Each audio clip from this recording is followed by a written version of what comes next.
മോഡലിംഗിന്റെ മറവിൽ പെൺകുട്ടികളെ വിദേശത്തേക്ക് കടത്തിയ സെക്സ് റാക്കറ്റിനെ സംബന്ധിച്ച നടുക്കുന്ന വിവരങ്ങളാണ് പുറത്ത്. പെൺകുട്ടികളുടെ ചിത്രങ്ങൾ വാട്സാപ്പിൽ അയച്ചു നൽകിയാണ് മുഖ്യപ്രതി സിന്ധു വിലപേശിയിരുന്നത്. വാട്സാപ്പ് ചാറ്റിന്റെ സ്ക്രീൻഷോട്ടുകൾ ന്യൂസ് മലയാളത്തിന് ലഭിച്ചു.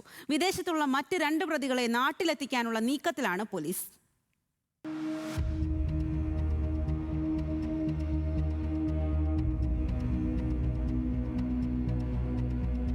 പെൺകുട്ടികളുടെ ശരീരത്തിന് വിലയിടുന്ന മുഖ്യപ്രതി സിന്ധുവിന്റെ സ്ക്രീൻഷോട്ടാണിത്. മോഡലിംഗിനെന്ന വ്യാജേന വിദേശത്ത് പെൺകുട്ടികളെ എത്തിക്കുന്നതിന് മുൻപ് തന്നെ സിന്ധു ആവശ്യക്കാരുമായി ഡീൽ ഉറപ്പിച്ചിരിക്കും.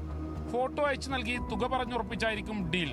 പിന്നീടായിരിക്കും പെൺകുട്ടികളെ എത്തിക്കുന്നത്. ഈ ദൃശ്യങ്ങൾ ഒളിക്യാമറയിൽ പകർത്തിയായിരിക്കും തുടർന്നുള്ള ഭീഷണി. സിന്ധുവിൽ നിന്നും കൂടുതൽ തെളിവുകൾ ശേഖരിക്കാൻ പോലീസിന് കഴിഞ്ഞിട്ടുണ്ട്. അതേസമയം അന്വേഷണത്തിൽ തൃപ്തയെന്ന് പരാതിക്കാരി പറഞ്ഞു.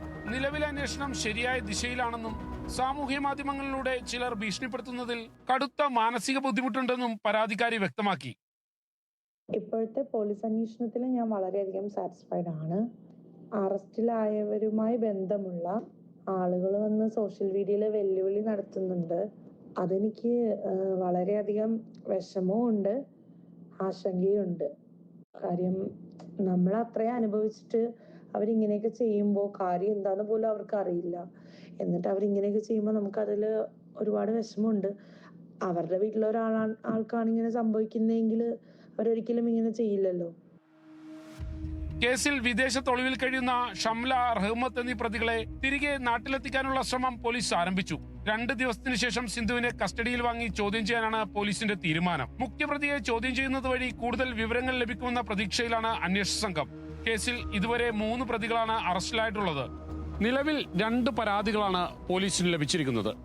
ഈ 2 പരാതികളിലും പോലീസ് കേസെടുത്തിട്ടുണ്ട്. കൂടുതൽ പരാതികൾ ലഭിക്കുമെന്ന പ്രതീക്ഷയിലാണ് അന്വേഷണ സംഘവും. പെൺകുട്ടികളെ കബളിപ്പിച്ചായിരുന്നു വിദേശത്ത് എത്തിച്ചത്.